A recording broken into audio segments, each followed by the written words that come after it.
الحمدللہ الحمدللہ نحمدہ ونستعینہ ونستغفرہ ونؤمن بہ ونتوکل علیہ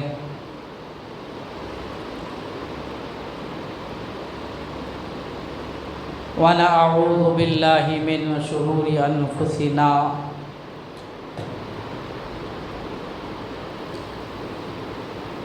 ومن سیئات اعمالنا من يهده الله فلا مضل له ومن يضلل فلا هادي له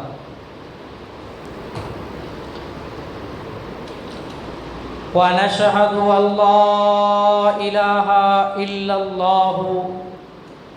وحده لا شريك له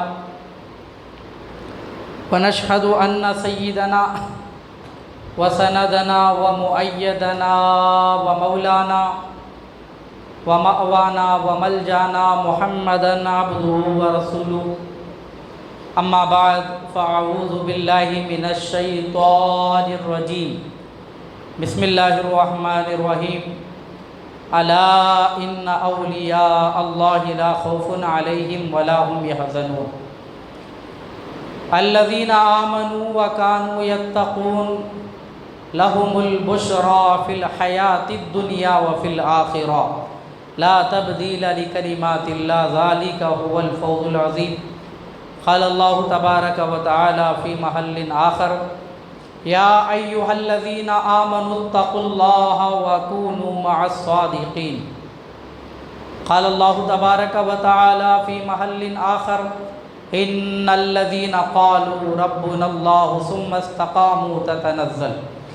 تتنزل عليهم الملائكة ألا تخافوا ولا تحزنوا وأبشروا بالجنة التي كنتم توعدون قال الله تبارك وتعالى في محل آخر اهدنا الصراط المستقيم صراط الذين أنعمت عليهم غير المغضوب عليهم ولا الضالين صراط الذين أنعمت عليهم من النبيين والصديقين والشهداء والصالحين وحسن أولئك رفيقا صدق الله المولانا العظيم وبلغنا رسوله النبي الأمين المتين المبين الكريم ونحن على ذلك لمن الشاهدين والشاكرين والذاكرين والآمنين والحمد لله رب العالمین۔ محترم بزرگوں، عزیز دوستوں، نوجوان ساتھیوں، پیارے بچوں، السلام علیکم ورحمۃ اللہ تعالی وبرکاتہ۔ اللہ جل مجدہ الکریم کا بہت بڑا احسان اور اس کا کرم خاص، اس کا شکر، اس کی عنایتیں، اس کی نوازشیں، اس کی مہربانیاں کہ اس پاک پروردگار عالم نے مجھے اور آپ کو جمعۃ المبارک کی مبارک گھڑیوں میں جلد سے جلد مسجد میں آنے والوں میں ہمارا نام درج فرمایا۔ پروردگار عالم ہمیں اور آپ کو دل سے اور خلوص اور للہیت کے ساتھ، ادب کے ساتھ اللہ تبارک و تعالیٰ کی عبادتیں کرنے اور اس کی ریاضتیں اور پروردگار عالم کا نام لینے اور اس کے محبوبین کا ذکر ادب کے ساتھ کرنے کے اللہ ہم سب کو توفیق عطا فرمائے، اور پروردگار عالم ہم تمام کے آنے کو اور حق بولنے، حق سننے اور حق پر عمل کرنے کو اللہ تعالیٰ قبول فرمائے، اور ہم سب کو اللہ حق بولنے، حق سننے اور حق پر عمل کرنے کی توفیق بھی عطا فرمائے۔ حضرات محترم، یہ ربیع الثانی جسے ماہ غوث اعظم بھی کہا جاتا ہے، یہ اس مہینے کا تیسرا جمعہ ہے، اور لگاتار ہم حضور سیدنا سرکار پیر پیرا میر میرا شاہ جیراں قطب العالم غوث الاقطاب غوث الاغواث قطب الاقطاب حضرت سیدنا شیخ میرا محی الدین عبد القادر جیلانی غوث اعظم دستگیر بڑے پیر رضی اللہ تعالیٰ عنہ کی شان میں ان کی فضیلتیں، ان کی کرامتیں، ان کی ولایتوں کا کچھ حصہ آپ لوگوں کے سامنے ہم بیان کر رہے ہیں۔ اللہ تبارک و تعالیٰ مجھے بھی اور آپ کو اور ساری امت کو سیدنا سرکار غوث اعظم رضی اللہ تعالیٰ عنہ کی ذات کیا ہے اسے سمجھنے اور ان سے محبت کرنے اور مرتے دم تک ان کے نقش قدم پر چلنے کے اللہ ہمیں توفیق عطا فرمائے۔ شاعر کہتا ہے، جو بزرگان دین کا قول بھی ہے، چوں محمد درمیان انبیاء، غوث اعظم درمیان اولیاء، چوں محمد درمیان انبیاء، یعنی اللہ تبارک و تعالیٰ نے 1,24,000 یا کم و بیش 2,24,000 پیغمبران اعظام کو اللہ نے اس دنیا میں مبعوث فرمایا۔ اللہ کے بے شمار نبی اس دنیا میں تشریف لائے، لیکن سب کا مقام الگ، سب کا مرتبہ الگ، سب کے رتبے الگ، اور اللہ تبارک و تعالیٰ نے ہر ایک کو الگ الگ مقام عطا فرمایا۔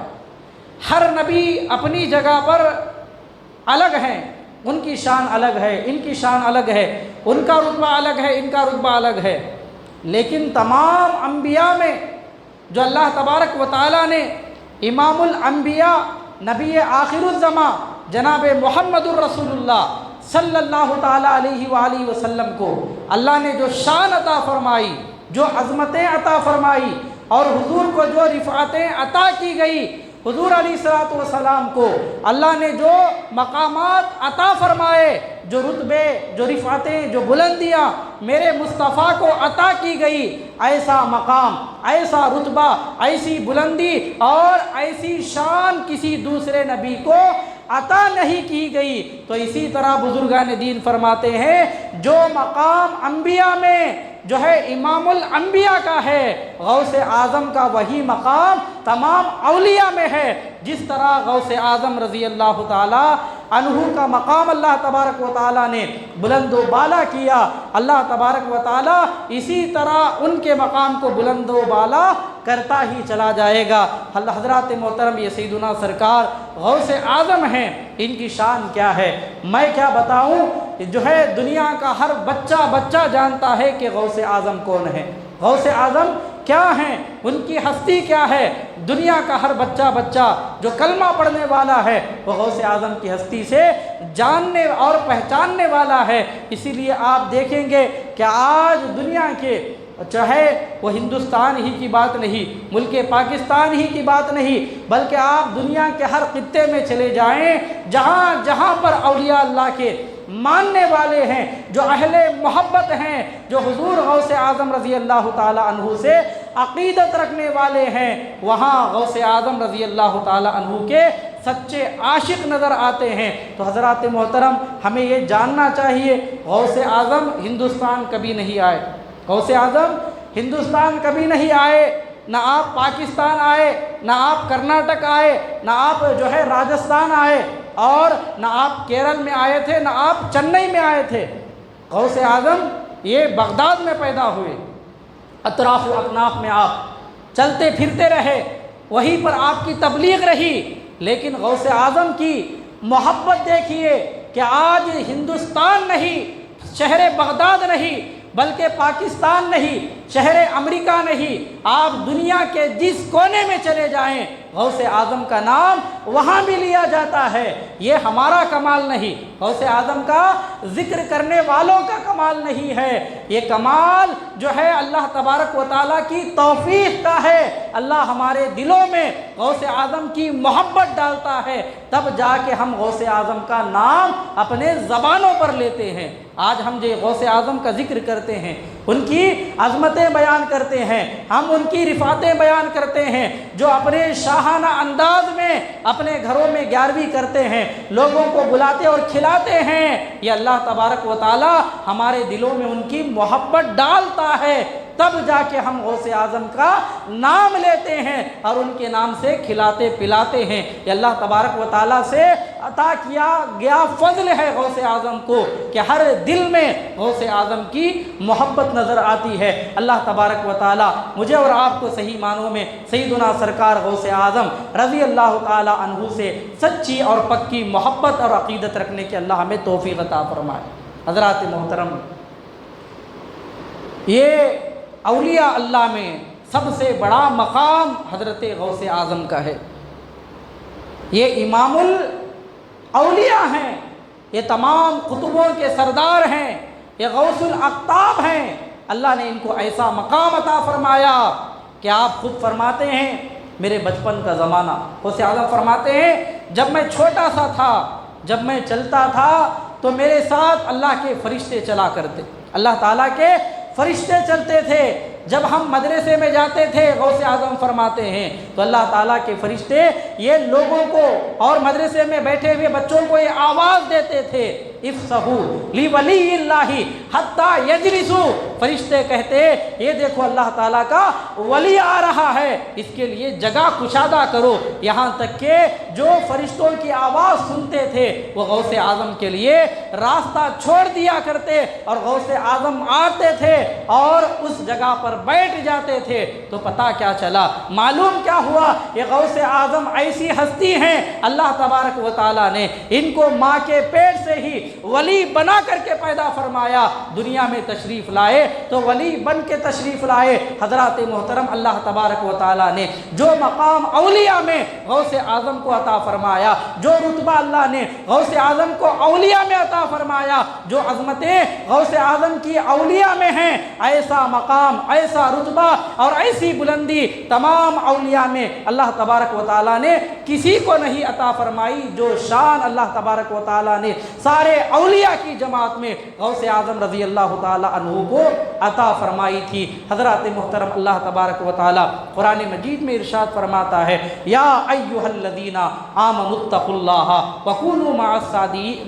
مع الصادقین، اے ایمان والو اللہ تعالیٰ سے ڈرو اور سچوں کے ساتھ ہو جاؤ، سچوں کے ساتھ ہو جاؤ۔ اللہ فرماتا ہے پہلے مجھ سے ڈرنا ہے، اللہ کہتا ہے پہلی بات اللہ تعالیٰ سے ڈرنا، اور اللہ سے ڈرنے کے ساتھ ساتھ سچوں کے ساتھ ہو جانا ہے، اولیاء اللہ کی جماعت کے ساتھ ہمیں مل جانا ہے۔ اولیاء سے محبت یہ ہمارے لیے کافی نہیں ہے، غوث اعظم سے محبت کر لینا یہ ان کے ساتھ ہونے کے برابر نہیں ہے، بلکہ غوث اعظم سے محبت بھی ضروری ہے، اور انہوں نے جو نصیحتیں ہمارے لیے بیان فرمائی اور جو کارنامے آپ نے کیے، جو دین کی تبلیغ آپ نے دنیا میں پھیلائی ہے، اس پر عمل کرنا بھی ہمارے لیے بے حد ضروری ہے۔ حضرات محترم، اللہ تبارک و تعالی یہ اولیاء اللہ کو یہ مقام کیوں عطا فرماتا ہے؟ کیونکہ جب اللہ ان کی محنتوں کو دیکھتا ہے اور ان کی عبادتوں کو دیکھتا ہے، اللہ جب ان کی ریاضتوں کو دیکھتا ہے، دین کی خدمت کو دیکھتا ہے، تو اللہ تبارک و تعالیٰ ان کو ایسا مرتبہ عطا فرماتا ہے کہ رہتی دنیا تک کوئی عام ایمان والا ان اولیاء اللہ کے مقام کو پہنچ نہیں سکتا۔ تو یہ غوث اعظم رضی اللہ تعالیٰ جن کے ماننے والے آج دنیا میں اتنی کثیر تعداد میں پائے جاتے ہیں، غوث اعظم رضی اللہ تعالیٰ عنہ سے محبت کرنے والے اتنے لاکھوں اور کروڑوں کی تعداد میں پائے جاتے ہیں۔ یہ غوث اعظم سے محبت ہماری کیوں ہے؟ کیونکہ انہوں نے ہمیں سچا راستہ دکھایا، بھٹکنے والوں کو آپ نے صحیح راہ دکھائی۔ غوث اعظم رضی اللہ تعالیٰ عنہ کئی ایسے چوروں کو آپ نے نصیحت فرمائی، اگر چور آپ کی بارگاہ میں آتا، آپ کی نصیحتیں سنتا، تو اللہ تبارک و تعالیٰ آپ کی زبان سے نکلے ہوئے کلمات کی برکتوں سے چور کو بھی اللہ تبارک و تعالیٰ ولی بناتا تھا۔ کئی فاسق آتے سچی توبہ کر کے غوث اعظم کی بارگاہ سے اٹھتے تھے، کئی داڑھی منڈانے والے آتے، غوث اعظم ان کو نصیحت فرماتے، اور ایسے بن کر کے اٹھ کے جاتے کہ مرتی دنیا تک، جب تک وہ دنیا میں رہتے تھے، یہاں تک کہ ان کو قبروں میں لٹا دیا جاتا۔ اللہ تبارک و تعالیٰ غوث اعظم کی نصیحت کی برکت یہ ہوتی کہ ان کے چہروں پر داڑھی سجی ہوئی ہوتی، کئی قتل کرنے کرنے والے آتے غوث اعظم کی بارگاہ میں، آپ انہیں نصیحت فرماتے، یہاں تک کہ غوث اعظم کی نصیحت سے وہ ایسے چینج اور بدلاوٹ ان کے اندر آتی تھی کہ وہ زمانے میں ویسا گناہ پھر دوبارہ کبھی کرتے ہوئے نظر نہیں آتے تھے۔ ایسا اللہ تبارک و تعالیٰ نے غوث اعظم کی زبان میں تاثیر عطا فرمائی تھی۔ یہ آپ کی عبادتوں کا نتیجہ ہے اور یہ آپ کی ریاضتوں کا نتیجہ ہے، یہ اللہ تبارک و تعالیٰ سے ڈرنے کا نتیجہ ہے، یہ اللہ تبارک و تعالیٰ سے محبتوں کا نتیجہ ہے کہ اللہ نے آپ کی زبان میں وہ تاثیر عطا فرمائی تھی کہ ادھر دعا کے لیے ہاتھ اٹھاتے تھے، ادھر وہ دعا اثر کرتی ہوئی نظر آتی تھی۔ اللہ تبارک و تعالیٰ ہمیں غوث اعظم سے سچی اور پکی محبت کرنے کی توفیق عطا فرمائے۔ درود پاک پڑھ لیں، اللہم صلی علی سیدنا و مولانا محمد معدن الجود والکرم وآلہ وصحبہ وبارک وسلم، صلو علیہ صلاۃ و سلام علیک یا رسول اللہ صلی اللہ تعالیٰ علیہ وسلم۔ بزرگان دین فرماتے ہیں کہ جب علماء اکرام کی محفل میں بیٹھا کرو تو اپنے زبانوں کی حفاظت کرو۔ علماء کی محفل میں بیٹھنا تو اپنے زبانوں کی حفاظت کرنا، اور جب اولیاء اکرام کے درمیان بیٹھنا تو اپنے دلوں کی حفاظت کرنا، کیونکہ اولیاء اللہ کی جماعت ایسی ہوتی ہے کہ وہ چہروں کو دیکھ کر کے تمہارے دلوں کو پڑھ لیا کرتے ہیں۔ ایسا مقام اللہ تبارک و تعالیٰ اولیاء کو عطا فرماتا ہے۔ جب سیدنا سرکار غوث اعظم رضی اللہ تعالیٰ عنہ کے چرچے سارے بغداد میں چلنے لگے، ہر جگہ غوث اعظم کی شہرت ہوتی، ہر کوئی غوث اعظم کا نام لیتا، تو اس زمانے کے جو بغداد شریف کے رہنے والے 100 بڑے بڑے علماء فقہا غوث اعظم رضی اللہ تعالیٰ عنہ کی بارگاہ میں گئے، اس نیت سے کہ ہم غوث اعظم سے ایسے سوالات کریں گے، اتنے پیچیدہ اور اتنے مشکل سوالات کریں گے کہ غوث اعظم ان کا جواب نہیں دے پائیں گے۔ اس غرض سے جب نکلے، ہمیں ایک بات اچھے سے یاد رکھنی چاہیے کہ ہم جب بھی کسی ولی کے دربار میں جاتے ہیں، چاہے وہ دنیا میں ہو یا مزار میں ہو، ہمیں یہ بات اچھی طرح سے یاد رکھنا ہے کہ اولیاء کے دربار میں جاؤ تو انہیں آزمانے کے لیے نہیں جانا چاہیے، بلکہ ان سے فیض حاصل کرنے کی غرض سے جاؤ۔ انشاءاللہ تبارک و تعالی تمہیں ان کا فیض ضرور حاصل ہوگا۔ اگر کوئی اولیاء کو آزمانے کے لیے جاتا ہے تو لہٰذا جو ہے وہ دنیا میں بھی ذلیل ہو جاتا ہے، اللہ انہیں آخرت میں بھی ذلیل فرما دیتا ہے۔ تو غوث اعظم رضی اللہ تعالی عنہ کی بارگاہ میں 100 ایسے فقہا، اپنے زمانے کے بڑے بڑے 100 عالم، ایک نہیں دو نہیں، 100 عالم اکٹھا ہو کر آپس میں باتیں کرنے لگے اور غوث اعظم کی بارگاہ میں آ گئے۔ کیوں؟ کیونکہ ہم ایسے مشکل سوال غوث اعظم کی بارگاہ میں کریں گے، دیکھیں گے غوث اعظم اس کا جواب دیتے ہیں کہ نہیں دیتے۔ ان کو کیا پتا کہ ان کو کیا معلوم ان سوال کرنے والوں کو غوث اعظم کا مقام کیا ہے، آنے والوں کو پتہ کیا ہے کہ یہ امام الاولیاء ہیں، یہ تمام غوثوں میں سب سے بڑے ہیں۔ اللہ نے ان کا مقام جو ہے آسمانوں میں جیسے زمینوں میں جیسے بلند و بالا کیا، ان کا مقام ایسے ہی آسمانوں میں بھی بلند و بالا ہے، فرشتوں میں بھی اسی طرح بلند و بالا ہے، یہاں تک کہ جناتوں میں بھی اللہ تبارک و تعالیٰ نے غوث اعظم کو بڑا مقام عطا فرمایا۔ ہر مخلوق غوث اعظم کو جانتی پہچانتی ہے۔ تو یہ 100 ایسے اپنے وقت کے بڑے علماء فقہا ادبا آئے اور غوث اعظم رضی اللہ تعالیٰ عنہ کی بارگاہ میں بیٹھ گئے، اس غرض سے کہ ہم سوال پوچھیں گے اور غوث اعظم ہمارے سوال کا جواب نہیں دے پائیں گے۔ آنے کے بعد ان کی نشست ہوئی، بیٹھ گئے، غوث اعظم سامنے ہیں۔ ابھی وہ لوگ کچھ کہنا ہی چاہ رہے تھے، ابھی وہ سوال کرنے کے لیے اپنی زبانوں کو کھولے بھی نہیں تھے۔ اللہ تبارک و تعالیٰ نے ایک غوث اعظم کے سینے سے ایسی کرن نکالی، ایک ایسا نور کا اجالا نکلا کہ وہ اجالا تمام کے سینوں سے ہوتا ہوا لوٹ گیا۔ جب دیکھنے والوں نے دیکھا، جو سوال کرنے کے لیے آئے تھے، ان کے دل میں جو اللہ تبارک و تعالیٰ نے علم عطا فرمایا تھا، ان کا علم ان کے سینوں سے نکال دیا گیا۔ جتنے عالم آئے تھے 100 عالم، یہ علم سے خالی ہو گئے، ان کی زبان بند ہو گئی، اور ان میں سے کئی لوگ اپنے کپڑے پھاڑنے لگے، اپنے جھبا اور کپڑوں کو پھاڑنے لگے، اور اپنے بالوں کو نوچنے لگے، اپنے سر کی ٹوپیاں امامہ اتار کر نیچے زمین پر ڈالنے لگے۔ اللہ نے ان کا یہ حال کیا۔ دیکھتے ہی دیکھتے جب ان کو ہوش آیا، غوث اعظم فرماتے ہیں، غوث اعظم ان 100 لوگوں کا جواب دیتے ہیں، ایک ایک کی طرف اشارہ کرتے ہوئے فرماتے ہیں تمہارا سوال یہ تھا، سنو اس کا جواب یہ ہے۔ دوسرے سے فرماتے ہیں تم سوال یہ لے کر آئے تھے، اس کا جواب یہ ہے۔ تیسرے سے فرمایا تمہارا سوال یہ تھا، اس کا جواب یہ ہے۔ ایک ایک کرتے غوث اعظم نے 100 جو سوال کرنے والے آئے تھے، ان کی زبان ابھی سوال کرنے کے لیے کھلی بھی نہ تھی، غوث اعظم نے سب کے سوالوں کو بھی بیان کیا، ان کا جواب بھی جب دے دیا تو تمام 100 علماء جو وہاں پر آئے تھے، غوث اعظم کے مقام کو دیکھنے کے بعد،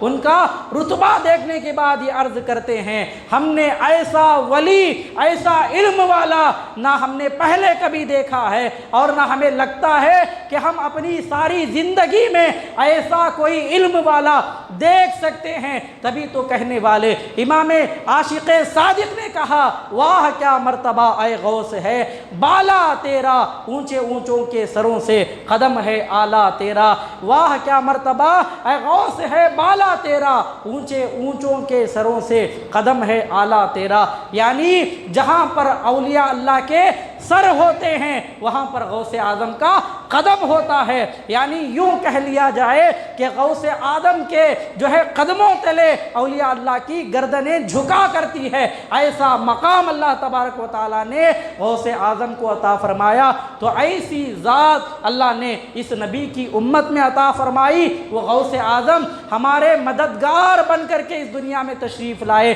وہ غوث اعظم دستگیر بھی ہیں، وہ امام الاولیاء بھی ہیں، وہ قطب الاقطاب بھی ہیں۔ اگر ان کی بارگاہ میں کوئی چور بھی آتا تو اللہ تبارک و تعالیٰ انہیں خالی نہیں بھیجتا تھا، بلکہ ان کو ولایت کے منصب پر سرفراز فرماتا۔ تو ایسا دربار سیدنا سرکار غوث اعظم کا ہے۔ اللہ تبارک و تعالیٰ ایسی ہستیوں سے ہمیں محبت کرنے کی توفیق عطا فرمائے، اور ان کا روحانی اور باطینی فیض اللہ ہمیں حاصل کرنے کی توفیق عطا فرمائے۔ درود پاک پڑھ لیں، اللہم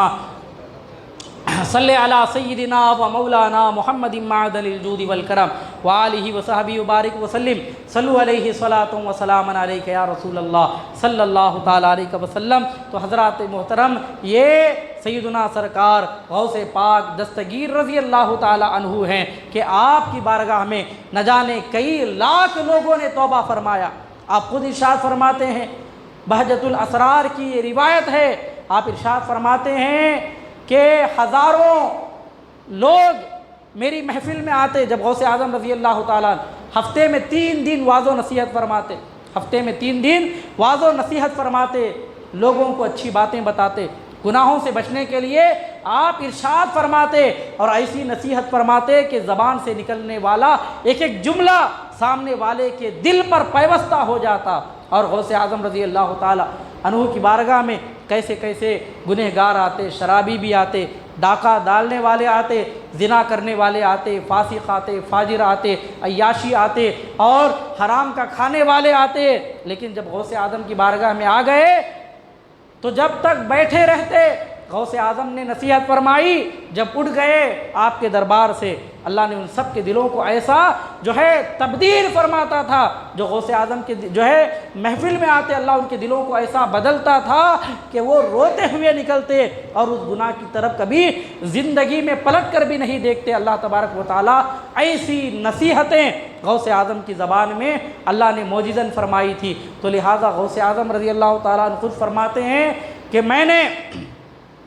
5000 سے زیادہ یہود و نصارہ کو دین کی تبلیغ دی اور وہ لوگ کلمہ پڑھنے پر مجبور ہو گئے۔ 5000 سے زیادہ یہود و نصارہ کو میں نے اپنی زندگی میں کلمہ پڑھایا، اور فرماتے ہیں لاکھوں کی تعداد میں لوگ میرے پاس آتے اور لاکھوں کی تعداد میں لوگوں نے جو ہے توبہ کی۔ کئی ڈاکو اچھے ہو گئے، چوری کرنے والے اچھے ہو گئے، زنا کرنے والے زناہوں کو چھوڑ دیتے، اور اگر کوئی بے نمازی آتا غوث اعظم کی بارگاہ میں بیٹھتا، آپ کی نصیحت سنتا، آپ کی باتیں سنتا تھا، جب وہاں سے وہ اٹھتا تھا ایسے نمازی بنتا تھا، وہ پنج گانا نماز کے ساتھ ساتھ تہجد کی بھی پابندی کرتا۔ غوث اعظم رضی اللہ تعالی عنہ کی بارگاہ میں کئی زنا کرنے والے آتے، جب وہ آپ کی نصیحت سننے کے بعد جب اٹھ کر کے جاتے، اللہ ان کے دلوں کو ایسے بدل دیتا تھا کہ وہ کسی غیر محرم کی طرف نگاہیں اٹھا کر دیکھنے کے لیے تیار نہیں ہوتے تھے۔ اللہ تبارک و تعالیٰ آپ کی نصیحتوں میں، آپ کے وعظ میں، آپ کے ارشادات میں ایسا کمال عطا فرمایا تھا کہ اللہ تبارک و تعالیٰ پتھر جیسے دلوں کو بھی نور سے کافور اور معمور فرما دیتا تھا۔ ایسی زبان تھی سیدنا سرکار غوث اعظم رضی اللہ تعالی عنہ کی۔ حضرات محترم خود ارشاد فرماتے ہیں کہ ہم لوگ جب ہم نے نصیحت کرنا شروع کی، یعنی لوگوں کو دین کی دعوت دینے کے لیے بلایا، تو لوگ پہلے 1 2 3 4 5 لوگ ایسے آتے، 3 4 لوگ ہماری محفل میں آتے تھے۔ غوث اعظم فرماتے ہیں کہ 3 4 لوگ جب غوث اعظم کی محفل میں آتے، آپ انہیں نصیحت فرماتے۔ جب وہ 3 4 لوگ آتے، غوث اعظم کی نصیحت سنتے، دنیا میں جاتے، بغداد کی گلیوں میں، شہروں میں جاتے، تو غوث اعظم کی باتیں ہر جگہ ہونے لگی۔ دھیرے دھیرے فرماتے ہیں کہ غوث اعظم کی محفل میں 3 4 لوگوں سے اتنی تعداد ہو گئی کہ جو بغداد میں ایک عیدگاہ تھا، عیدگاہ کے میدان میں اجتماع ہوتا جس میں غوث اعظم نصیحت فرماتے۔ دیکھتے ہی دیکھتے اتنی بڑی محفل ہو گئی کہ 70,000 سے زائد کا مجمع آتا، لیکن وہ سارا عیدگاہ بھر گیا۔ اب دیواریں پھلانگ کر کے لوگ آنے لگے۔ اتنا بڑا مجموعہ غوث اعظم کی محفل میں ہوا کرتا، غوث اعظم کو دیکھنے کے لیے لوگ آتے۔ یہاں تک کہ لکھنے والے لکھتے ہیں صرف غوث اعظم کی محفل میں انسان نہیں آتے، فرشتے بھی آتے تھے، جنات بھی آتے تھے، اور ان کے دربار میں ایسے ایسے مخلوق آیا کرتے تھے۔ فرماتے ہیں ہم نے ایسی مخلوقوں کو اس سے پہلے کبھی نہیں دیکھا۔ ایسے اولیاء جو دنیا سے چلے گئے، ان کی روحیں غوث اعظم رضی اللہ تعالی عنہ کی واعظ و نصیحت سننے کے لیے آیا کرتی تھی۔ یہ شان کی ایسے شان کے اجتماعات ہوتے تھے غوث اعظم رضی اللہ تعالی عنہ کے۔ ایک مرتبہ جب غوث اعظم رضی اللہ تعالی عنہ پیران پیر کئی ہزار کا مجموعہ تھا، آپ نصیحت فرما رہے تھے، بیان فرما رہے تھے، اچانک کہ بارش آئی، لوگ اٹھ کر کے منتشر ہونے لگے، ادھر ادھر بھاگنے لگے۔ کیونکہ بارش آ رہی تھی، لوگ بھیگنے لگے۔ تو غوث اعظم نے اللہ تبارک و تعالیٰ کے آسمان کی طرف دیکھا اور ایک جملہ فرمایا کہ اے مولا، میں تیرے دین کے لیے لوگوں کو جمع کر رہا ہوں اور تو لوگوں کو بھگا رہا ہے۔ اتنا جملہ کہنا تھا۔ دیکھنے والوں نے دیکھا کہ سارے بغداد میں بارش ہو رہی ہے، لیکن غوث اعظم اور آپ کی محفل جہاں تک محدود ہے، وہاں ایک بارش کا قطرہ گرنے کے لیے تیار نہ ہوتا۔ تو حضرات محترم، اللہ تبارک و تعالیٰ نے غوث اعظم کو ایسا کمال عطا فرمایا، جو زبان سے جملے نکل جاتے اللہ تبارک و تعالیٰ اسے پورا کر دکھاتا تھا۔ یہ غوث اعظم کی زبان کی تاثیر تھی کہ اللہ تبارک و تعالیٰ نے دیکھتے ہی دیکھتے غوث اعظم رضی اللہ تعالیٰ عنہ کے ذریعے سے اللہ نے لاکھوں لوگوں کو ایسا بدل دیا کہ کئی گنہگار، بڑے بڑے فاسق و فاجر اور ایسے زانی جو ہمیشہ زنا میں مبتلا ہوتے تھے، کئی لوگوں کی نصیحتوں سے جو باز نہیں آتے، غوث اعظم کے ایک فرمان سے اللہ تبارک و تعالیٰ نے ان لاکھوں کروڑوں لوگوں کو ایسے بدل دیا کہ وہ رہتی دنیا تک سچے پکے ایمان والے بن کر کے زندگی گزارتے تھے۔ یہ غوث اعظم رضی اللہ تعالیٰ عنہ کے زبان کی تاثیر تھی۔ اللہ تبارک و تعالیٰ ہمیں غوث اعظم سے سچی اور پکی عقیدت اور محبت رکھنے کی توفیق عطا فرمائے۔ انہوں نے دنیا میں رہتے ہوئے جو نصیحتیں امت کے لیے پہنچائی ہیں، ان پر ہم سب کو عمل کرنے کی توفیق عطا فرمائے۔ درود پاک پڑھ لیں۔ اللہم صلی علی سیدنا و مولانا محمد معدن الجود والکرم وآلہ وصحبہ وبارک وسلم۔ صلو علیہ الصلاۃ والسلام علیک یا رسول اللہ صلی اللہ تعالیٰ علیہ وسلم۔ تو میں نے پہلے بھی یہ جملہ کہا کہ بزرگان دین فرماتے ہیں جب علماء کی محفل میں جاؤ تو اپنے زبانوں کو سنبھالو۔ کیا فرماتے ہیں؟ جب علماء اکرام کی محفل میں بیٹھنا ہو تو سوچ سمجھ کر اپنے زبان کی گفتگو کرنا، اور جب اولیاء اللہ کی جماعت میں بیٹھے رہو تو اپنے دلوں کو سنبھالنا، کیونکہ اولیاء اللہ کی جو نگاہیں ہوتی ہے وہ تمہارے دلوں پر ہوا کرتی ہے۔ ہر آنے والے کے چہرے کو دیکھ کر پتہ کر لیتے کہ اس کا عمل کیسا ہے، اس کا چھپا دبا راز کیا ہے۔ یہ اولیاء اللہ کی شان ہوتی تھی، یہ اولیاء اللہ کی شان ہوتی، یہ ان کے ولایتوں کا جو ہے نتیجہ تھا۔ ہر آنے والے کے چہرے کو دیکھ کر ان کی کتاب پڑھ لیتے تھے کہ یہ آنے والا کیسا ہے۔ حضرت ابو العباس رحمۃ اللہ تعالیٰ علیہ ارشاد فرماتے ہیں اور اپنی کتاب میں یہ واقعہ تحریر فرماتے ہیں کہ رات کا وقت تھا، ہم لوگ غوث اعظم رحمۃ اللہ تعالیٰ علیہ کے مدرسے میں بیٹھے ہوئے تھے، ہم لوگ چند لوگ تھے اور غوث اعظم کے مدرسے میں ان کی واعظ و نصیحت کے لیے آئے ہوئے تھے، اور ہم لوگ بیٹھے ہوئے تھے تاکہ غوث اعظم اچھی اچھی باتیں بتاتے ہیں، لوگوں کو نصیحت کرتے ہیں، ان کی نصیحتوں میں سے کچھ ہمیں بھی حاصل ہو جائے، اس غرض سے ہم لوگ مدرسے میں غوث اعظم کے بیٹھے ہوئے تھے۔ اس زمانے کا جو سب سے بڑا خلیفہ تھا، جو بادشاہ تھا، مستنجد باللہ، وہ غوث اعظم رحمۃ اللہ تعالیٰ علیہ کی بارگاہ میں بے شمار سونے چاندی کے سکے، اس زمانے میں جو چلتے تھے پیسے، جسے دینار و درہم کہا جاتا ہے، اسے پکڑے ہوئے 10 تھیلیوں میں، بڑی بڑی 10 تھیلیوں میں وقت کا بادشاہ غوث اعظم کی بارگاہ میں آ گیا، آپ کو تحفہ دینے کے لیے آیا۔ آنے کے بعد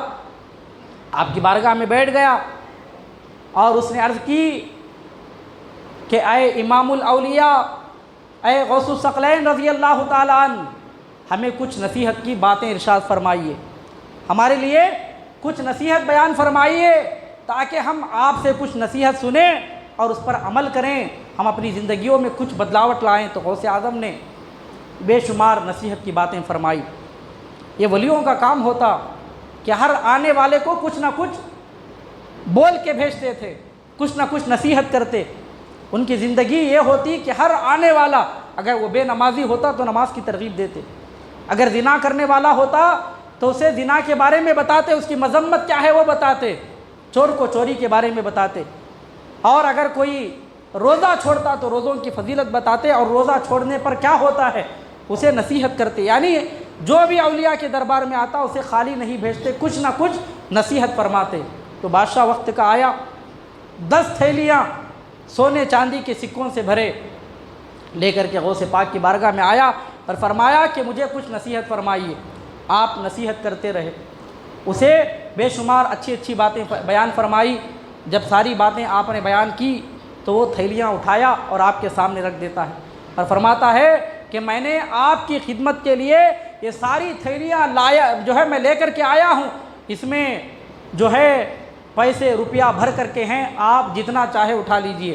غوث پاک رحمۃ اللہ تعالیٰ علیہ، اللہ نے آپ کو بڑا تاجر بنایا تھا اور اللہ نے آپ کو بڑا مالدار بھی بنایا تھا۔ جب آپ دنیا میں تھے، یہ آپ بغداد کے بڑے بڑے مالداروں میں آپ کا بھی ایک نام گنا جاتا، اللہ نے آپ کو اتنا بڑا مال عطا فرمایا تھا غوث اعظم کو۔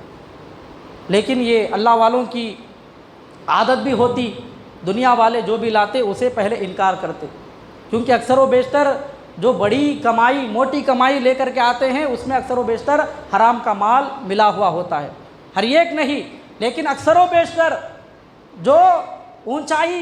کے مقام پر پہنچ جاتے ہیں وہ برے طریقے سے چلے جاتے ہیں۔ تو ہر آنے والے جب ان اولیاء اللہ کے دربار میں لاتے تو اسے منع فرماتے، کیونکہ انہیں معلوم ہوتا کہ یہ کمائی کہاں سے آئی ہے۔ تو غوث اعظم رحمۃ اللہ تعالیٰ علیہ کی بارگاہ میں 10 تھیلیاں جب وہ پیش کرتا ہے تو آپ نے منع فرمایا، اسے انکار کرتے رہے، لینے کے لیے تیار نہیں ہوئی، بار بار وہ دینے کے لیے اصرار کرتا، آپ انکار کرتے۔ جب کئی مرتبہ اسی طرح کا معاملہ ہوا تو آپ نے 2 اس میں سے بڑی خوبصورت جو تھیلیاں تھیں اسے اٹھا لیا، ایک سیدھے ہاتھ میں لیا اور ایک بائیں ہاتھ میں لیا۔ لینے کے بعد اس تھیلی کو لے کر کے نچوڑتے ہیں، جیسا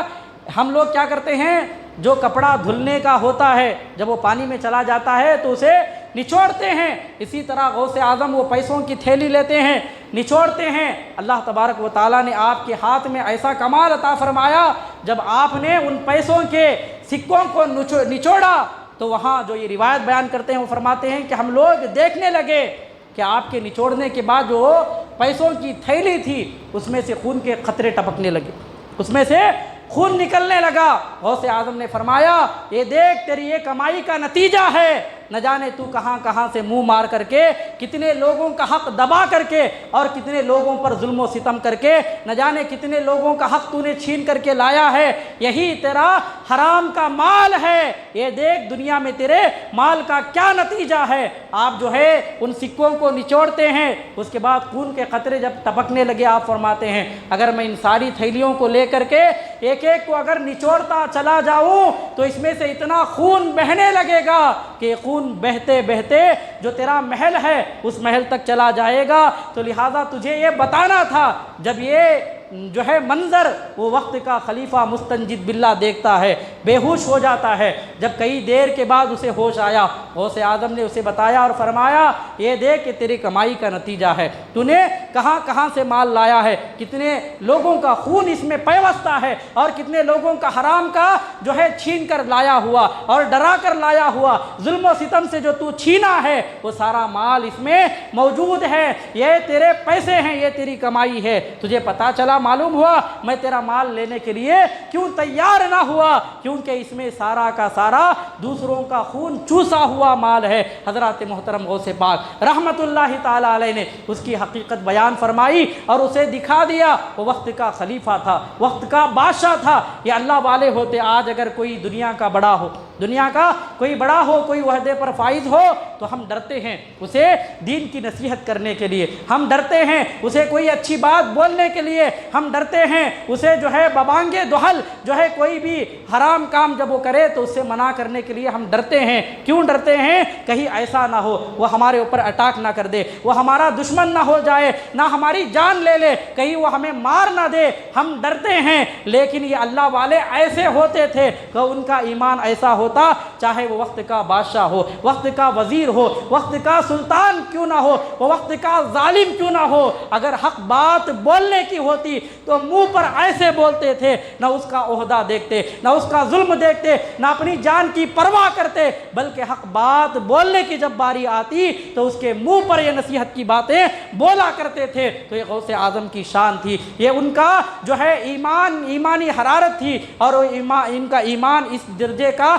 درجے کا اعلیٰ تھا کہ وقت کا بادشاہ جو ہے اس کی ساری جو ہے حقیقت بیان فرمائی اور فرمایا کہ تو حرام کا کماتا ہے، دوسروں کا ظلم جو ہے دوسروں پر ظلم و ستم کر کے مال لاتا ہے، یہ دیکھ تیرے مال کا نتیجہ۔ جب نچوڑا تو دیکھا کہ اس کے تھیلیوں سے خون بہنے لگا، اور فرماتے ہیں کہ اگر میں اسی طرح نچوڑتا چلا جاؤں تو یہ خون بہتا ہوا تیرے محل تک چلا جائے گا۔ تو حضرات محترم غوث اعظم نے فرمایا ابھی تو یہ تیرا چھوٹا سا مال ہے جو تو مجھے دینے کے لیے لایا ہے، اگر تیرے سارے تجوریوں میں جو مال رکھا ہے اگر ان سب کو اٹھا کر کے کھنگالا جائے تو نہ جانے اس میں سے کتنا مال ایسا ہوگا جو حرام کاری سے لایا ہوگا۔ تو حضرات محترم یہ غوث پاک ہیں، یہ اولیاء اللہ ہیں، جب یہ کسی کے چہروں کو دیکھتے ہیں تو ان کی دل کی کتاب کو پڑھ لیتے ہیں، انہیں معلوم ہو جاتا ہے کہ آنے والے کے حالات کیسے ہیں، اس کا مال کہاں کا ہے، اس نے کیسے کمایا ہے اور کس کے پاس سے لایا ہے۔ کیونکہ اللہ تبارک و تعالی ان کے بارے میں ارشاد فرماتا ہے ان الذین قالوا ربنا اللہ ثم استقاموا تتنزل علیہم الملائکۃ الا تخافوا ولا تحزنوا وابشروا بالجنۃ التی کنتم توعدون، بے شک وہ لوگ جو یہ کہتے ہیں اللہ ہی ہمارا رب ہے اور اس پر قائم ہو جاتے ہیں، اللہ تبارک و تعالی ان کی مدد کے لیے فرشتوں کو بھیجتا ہے۔ تو بے شک ایمان سب کے پاس ہے، لیکن ایمان لانے کے بعد اس ایمان پر قائم ہو جاؤ، اللہ تبارک و تعالی تمہاری مدد کے لیے فرشتے اتارتا ہے، نہ تمہیں دنیا کا خوف ہوگا اور نہ آخرت کا غم ہوگا۔ یہ اللہ تبارک و تعالی کے ولیوں کی شان ہے۔ تو اسی طرح وہ دنیا میں جاتے، جہاں قدم رکھتے وہاں دین کی تبلیغ کرتے چلے جاتے، جہاں قدم رکھتے اپنے کرامتوں کے ذریعے، اپنی محنتوں کے ذریعے، کبھی قرآن کے ذریعے سے ایسی دین کی تبلیغ کرتے تھے جہاں قدم رکھتے اللہ تبارک و تعالی اندھیروں کو دور فرماتا، اسلام کی ایسی روشنی پھیلتی تھی جدھر نظر ڈالو ادھر کلمہ پڑھنے والے نظر آتے تھے۔ آج یہ ہندوستان ہی نہیں بلکہ ساری دنیا میں جو یہ محنت ہے یہ اولیاء اللہ اور یہ تمام بزرگان دین کی محنتوں کا نتیجہ ہے کہ دنیا میں اتنی تیزی کے ساتھ اسلام پھیلتا اور پھلتا اور بڑھتا چلا جا رہا ہے۔ اللہ تبارک و تعالی ان اولیاء اللہ کے کاموں میں ہمیں حصہ لیتے ہوئے دین کو آگے بڑھانے کی اللہ تبارک و تعالی ہم سب کو توفیق عطا فرمائے۔ مرتے دم تک ان اولیاء اللہ کے نقش قدم پر چلتے ہوئے اور انہوں نے جو نصیحت کی باتیں ہمارے لیے چھوڑ گئے ہیں ان کی نصیحتوں پر اللہ تبارک و تعالی ہم سب کو چلنے کی توفیق عطا فرمائے۔ پروردگار عالم جتنی باتیں میں نے بیان فرمائی ہیں ان تمام پر ہم سب کو عمل کرنے کی توفیق عطا فرمائے۔ حضرات محترم غوث پاک رضی اللہ تعالی عنہ ہیں جن کے نام کی ہم 11ویں بھی کرتے ہیں اور ان سے ہم والہانہ انداز میں محبت بھی کرتے ہیں۔ اصل محبت 11ویں کر دینا، اصل محبت کھلا پلا دینا، ان کے نام سے جو ہے لائٹنگ سوار دینا، خرچہ کر دینا، محفل سجا دینا، یہ اصل محبت نہیں ہے۔ یہ محبت کی نشانی ضرور ہے لیکن ساتھ میں آپ جو ہے یہ بھی جانیں کہ غوث اعظم کی ہستی کیا ہے، غوث اعظم کی جو ہے آپ کا مشن کیا ہے، غوث اعظم کس ارادے کے ساتھ دنیا میں آئے تھے، انہوں نے کس منہج پر کام کیا اور آپ کا راستہ کیا تھا اور آپ کس راستے پر چلتے چلتے اپنی ساری زندگی کو گزار دیا۔ اس راستے پر چلنا یہ اصل محبت ہے جو غوث اعظم نے مشن بتایا، اس مشن کو زندہ کرنا، اس مشن پر چلنا یہ ہمارے لیے بے حد ضروری ہے۔ لہذا ہر اولیاء جتنے بھی اس دنیا میں تشریف لائے ان کا مشن اصل یہ ہوتا کہ ساری دنیا میں اسلام پھیل جائے اور ہر کوئی گنہگار توبہ کرے اور ہر زنا کرنے والا توبہ کرے، ہر جھوٹ بولنے والا توبہ کرے، ہر داڑھی منڈانے والا داڑھی رکھے، یہ اولیاء اللہ کا مشن ہوتا۔ ہر بے نمازی نماز کو آئے، یہ اولیاء اللہ کا مشن ہوتا۔ تو لہذا ان کے مشن کو ساتھ لے کر چلنا جو ہے ہر غوث اعظم کو ماننے والے کی جو ہے یہاں ضرورت ہے۔ تو لہذا ہم غوث اعظم سے اگر سچے محبت کرنے والے ہیں تو ہمارے چہروں پر داڑھی ہونی چاہیے۔ اگر ہم غوث اعظم سے سچی محبت کرنے والے ہیں تو ہم میں سے ہر کوئی نمازی ہونا چاہیے۔ اگر ہم غوث اعظم سے سچی محبت کرنے والے ہیں تو ہمارے گھروں میں قرآن پڑھا جانا چاہیے، اگر قرآن کی تلاوت بھی ہو، اگر ہم سچ بھی بول رہے ہیں، ہمارے بدن پر اسلام کا کپڑا ہے، اگر ہمارا رنگ و روپ جو ہے اسلام کے طرز پر ہو تو سمجھ لینا ہم غوث اعظم کے ماننے والے بن گئے، ہم ان کی محبت میں جی رہے ہیں، ہم ان کی محبت میں مر رہے ہیں۔ تو حضرات محترم غوث اعظم رضی اللہ تعالی عنہ کا مشن تھا جب تک دنیا میں زندہ تھے ہفتے میں 3 مرتبہ واعظ و نصیحت کی محفل سجاتے، دور دراز سے باہر ملکوں سے لوگ آتے غوث اعظم کا خطبہ سننے، غوث اعظم کی نصیحت کی باتیں سننے کے لیے، اور غوث اعظم جب بیان فرماتے تو ایسے اٹھ کر کے وہاں سے نکلتے تھے، ان میں سے کئی لوگ جو ہے ولی بن جایا کرتے، کوئی غوث بن جاتا، کوئی قطب بن جاتا، اور کوئی جو ہے اللہ تبارک و تعالیٰ کسی کو نمازی بنا دیتا اور کسی کو داڑھی رکھنے والا بنا دیتا، کسی کو سچ پر قائم رہنے والا بنا دیتا۔ یہ غوث اعظم کی جو ہے محفلوں کا نتیجہ ہے۔ تو ہمیں بھی چاہیے کہ ہم ان کے ماننے والے، ان سے محبت کرنے والے، ان کے نام کا نعرہ لگانے والے، تو غوث اعظم کا جو مشن ہے اسے آپ یاد رکھیں اور اس کو دل میں لیتے ہوئے ان کے کام کو آگے بڑھانے کی کوشش کریں۔ اللہ تبارک و تعالیٰ مجھے اور آپ کو صحیح معنوں میں غوث پاک رضی اللہ تعالیٰ عنہ سے سچی پکی عقیدت محبت رکھنے کی توفیق عطا فرمائے۔ آمین وآخر دعوانا ان الحمدللہ رب العالمین۔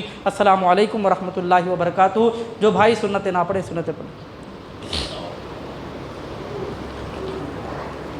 یا اللہ